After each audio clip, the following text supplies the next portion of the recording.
All right, y'all. So this clip right here that you're about to see honestly shocked me because MSNBC has been staunch Biden allies and defenders this entire time, throughout his entire presidency, regardless of the decisions he was making.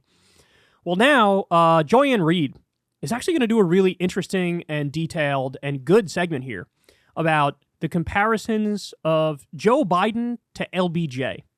And this is kind of devastating, and it's the most I've seen yet of an MSNBC host breaking with Biden. Let's watch. There are many parallels in the political careers and administrations of our 36th president, Lyndon Baines Johnson, and our 46th, Joe Biden.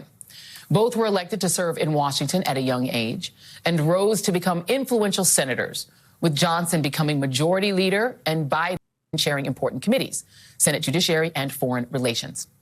Both served as vice presidents to young, charismatic former political rivals from a new generation in politics, John F. Kennedy and Barack Obama. Obviously, their paths to the presidency were very different, but once in office, as we so frequently say, history rhymed. Both pursued ambitious domestic agendas, completing the civil rights agenda started under JFK and launching the Great Society social agenda in Johnson's first 2 years, and big economic items like the infrastructure law for President Biden. Now, as we enter President Biden's re-election year, the parallels to Lyndon Johnson's 1968 start to pop up again. Take the prospective Republican opponent, a paranoid, written-off political loser trying to make a comeback, presumably so he can abuse presidential power. After all, Trump has already borrowed Richard Nixon's Southern strategy, which has become Republican dogma since 1968, and heavily recycled his racist, fear-mongering law and order rhetoric for 2 elections now. On the Democratic side, it's not a mirror image of 1968, but there are some eerie parallels. A Minnesota Democrat challenging the incumbent president, a Democratic convention in Chicago this summer. There's even a Robert F. Kennedy in the race, just like in 1968. But none of that touches the most glaring parallel, an overseas war, albeit with some major differences. For Lyndon Johnson, 1968 meant Vietnam. The escalation of that war brought protests from all over, peace activists, civil rights organizations, and leaders including Martin Luther King Jr. Young people and students, many of whom faced the prospect of being drafted to fight and die halfway across the globe. Ultimately, Johnson decided not to run for president again. For Joe Biden, who is seeking a second term, it's American support and financial backing of Israel's ongoing war against Hamas, in which more than 24,000 people have been killed in Gaza since the war began, including more than 10,000 children. There are no American forces on the ground in this war and no draft, but it is backed by billions of American taxpayer dollars and perpetrated with the help of American 2,000-pound bombs. And it's causing a new generation of young people to turn against a Democratic president over a war they object to, with some even weighing sitting out this election rather than choosing between Donald Trump and Joe Biden. Damn, man. Damn. So look, I feel like that was a very accurate retelling of history and the parallels between Biden and LBJ. I mean, we talked about it. For LBJ, it was called Guns and Butter. He was engaged in guns and butter. So it was like, keep funding Vietnam, keep increasing troop levels in Vietnam. And it was impossible. Like, you were never going to win that, right? But he bet big on it. And at the same time, trying to do the Great Society here at home. And with Biden, you have the student debt reduction, which the Supreme Court slapped down. Then he tried to go around it and do the Higher Education Act, $1,400 stimulus checks. There was this list of things that he did. Project labor agreements for construction workers, $15 minimum wage for federal employees and contractors, which impacts about 400,000 people.